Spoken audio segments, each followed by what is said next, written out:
29 का देखो, हालांकि आसान था, तुम लोग प्रयास करता तो बन जाता। ऐसा एग्जाम्पल वगैरह भी दिया हुआ है। देखो क्वेश्चन करा है कि यदि चक्रीय चतुर्भुज ABCD के एंगल A बराबर दिया हुआ है, चक्रीय चतुर्भुज है 5 डिग्री। क्वेश्चन नंबर कितना है 29, एक्सरसाइज कितना है 3.5। चलो देखना इसमें क्या है कि चक्रीय चतुर्भुज है तो चतुर्भुज हम इस तरह का बना लेंगे। ये मान लिया जाए किस कौन सा चतुर्भुज आएगा, चक्रीय ABCD।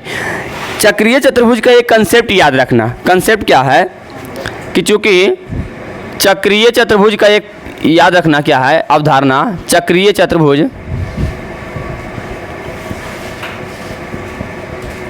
चतुर्भुज के सम्मुख कोण, कौन सा कोण, सम्मुख कोणों का योग 180 डिग्री होता है। ये याद कर लेना। चक्रीय चतुर्भुज के सम्मुख कोणों का योग कितना होता है। ये चक्रीय चतुर्भुज जब भी कहे तो ये हमेशा याद रखना कि किसी भी चक्रीय चतुर्भुज के सम्मुख कोण का योग कितने होते हैं 180 डिग्री। सम्मुख कोण माने क्या हुआ, सामने सामने कोना कोनी वाला। देख लो ये क्या कहलाएगा सम्मुख कोण। कोना कोनी देखेंगे तो A के सम्मुख C और C के सम्मुख A और D के सम्मुख B और B के सम्मुख D। इसलिए यहाँ से एंगल A और प्लस एंगल C बराबर कितना हो जाएगा 180 डिग्री। और एंगल A कितना है 4 और एंगल C कितना है बराबर 100। तो बताओ x वाला x के साथ अकेले है तो 2x और y भी अकेले है 2y। 10 और 4 जाके उधर घट जाएगा तो कितना बचेगा 14 घटेगा, कितना बचेगा 66।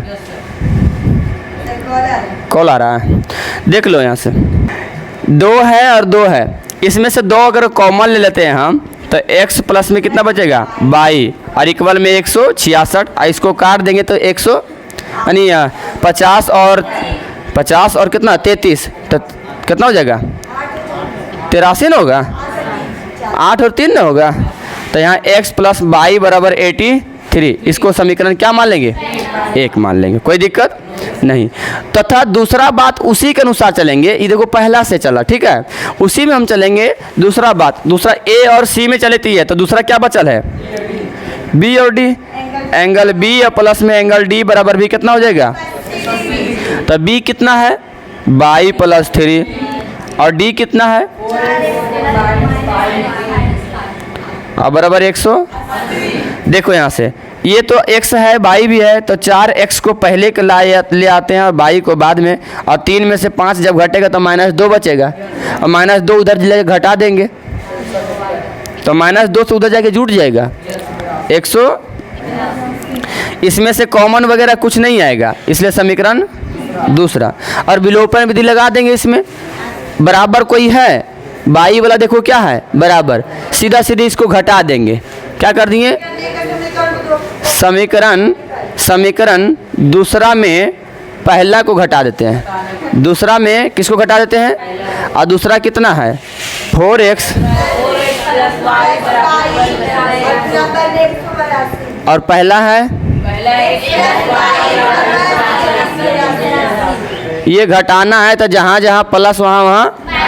तो देखो ये क्या हो गया y वाला कट गया तो 4 में से ये 1 घटेगा तो कितना, इतना जब घटाएंगे तो 99, इसलिए x बराबर 99/3, 33 या 99, यानी x बराबर कितना आ गया, ये x का मान आ गया 33।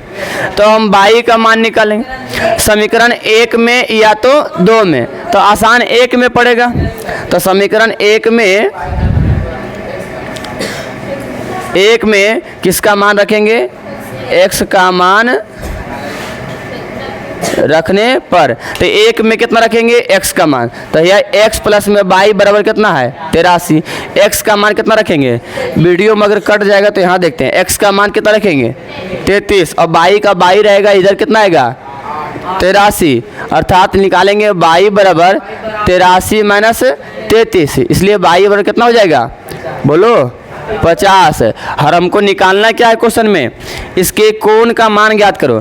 तो इसलिए निकालेंगे एंगल ए बराबर, इसलिए क्या निकालेंगे, अब एंगल ए बराबर निकालते हैं। तो ए का बोलो क्या है 2x, तो 2 और x का मान कितना, x का मान 33, तो x का मान 33 और प्लस में कितना 4।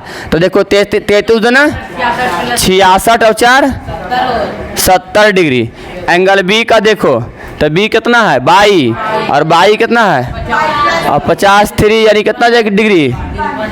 और एंगल सी निकालना है, तो सी कितना है 2 गुने 22 यानी 50 और प्लस में 10, तो 50 दूनी 100, 10 110 ना होगा। और डी निकालना है, तो डी कितना है 4 है और एक्स का मान कितना 33 और प्लस कितना माइनस में कितना 5, तो 33 कितना हो जाए 3 चौक 12 120 और 3 चौक 12 132 में से घटाना है 5, तो 127 डिग्री। देखो है आंसर। ये तो तीनों चारों का मान आ गया चक्रीय चतुर्भुज का। बस एक ही बात याद रखना है, चक्रीय चतुर्भुज का ये वाला मेन इंपॉर्टेंट बात यही है कि चक्रीय चतुर्भुज के सम्मुख कोणों का योग कितने होते हैं 180 डिग्री होते हैं। तो समझ में आ गया सबको। तो अब इसको लिख लो जल्दी से।